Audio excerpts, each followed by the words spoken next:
Your attachment style defines your success in GMAT. Last week, I was listening to Mel Robbins' podcast, and the topic was attachment style. There is a very good book by the name Attached. I don't remember the author, but it is one of the books actually that changed my life. So, in that book, they explained, or even in this podcast, Mel Robbins was interviewing the author of this book, and she was explaining that, normally as a human, when we connect with anybody, at a friend or in any relationship, we have an attachment style. So, majorly, there are three types of attachment styles. One is anxious. Anxious are the people who keep thinking about something outside of themselves. Then there are avoidance. Avoiders are people who don't connect with anyone. They just keep guards around them. They're not vulnerable. They fear of this abandonment, that if they get connected to anybody, they will leave that person. So they don't connect. They don't open up. And then there are stable people. Stable are people who love themselves, who care for themselves, and they care for other. Now, most of the students who approach me have anxious attachment style as per me normally. I'm not an expert, but from what she defines, and because I also was, I had this attachment style of anxious. So most of the students who approach me, they have an anxious attachment style. Now, what happens in anxious? Normally, we think that this particular style affects your relationship. I believe that it is affecting everything in our life. For example, people who are anxious, if they're in a relationship, what happens is they make somebody else as the emotional center of their life. So when we say emotional center, their happiness is dependent on the happiness of that person. So if that person is happy, they feel happy. The other person is not feeling happy, they are not happy. Because whole day they are thinking about that person rather than focusing on themselves. Similarly, when we prepare for GMAT, we keep thinking about GMAT whole day. If GMAT happens, how my life will change, and if it doesn't happen, how my life will stay the same. So we just keep thinking about the GMAT whole time. And when we keep thinking about the GMAT, and when we study, because when you study, if you perform well on a given day, you feel motivated towards studying for GMAT. But if you don't perform well, you start doubting yourself. So your emotional state is dependent on your performance on GMAT. Now, if you keep doing that, understand that there will be a lot of inconsistency.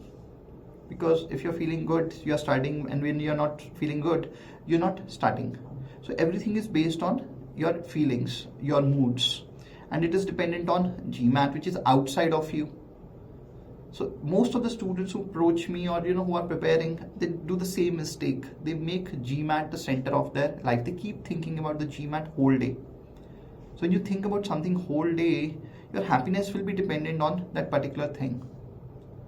So if you want to get out of this, this emotional ups and downs, because it's more of a roller coaster.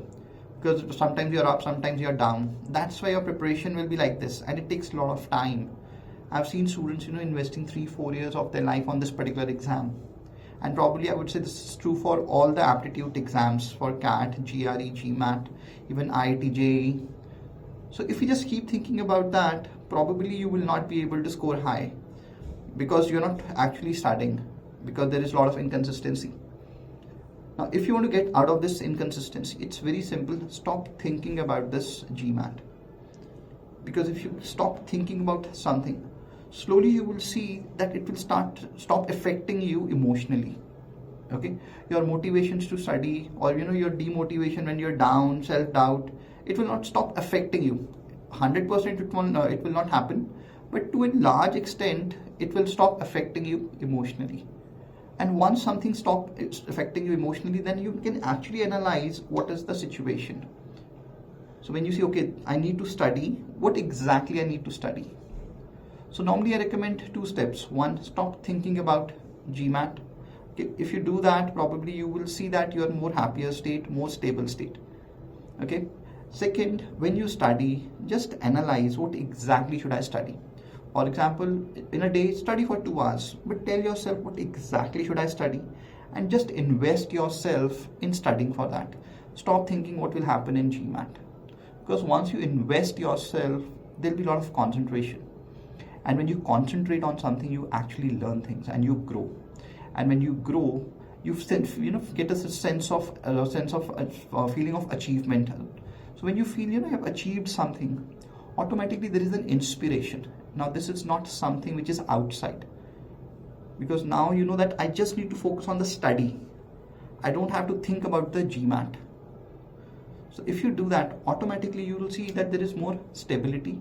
You're more in this normal relaxed mood. There is no anxiousness, because anxiety happens when you get desperate about something. Now you're not desperate. You know that I have to study, because till I don't study, I'll not get the score. Because for that you need to have that kind of the stability that you can see what exactly needs to be done. But if you just say, oh, I want GMAT, but you don't understand that you have to study, how will you get the top score in GMAT? So try these two things and see if it helps you to improve your GMAT score. Thank you.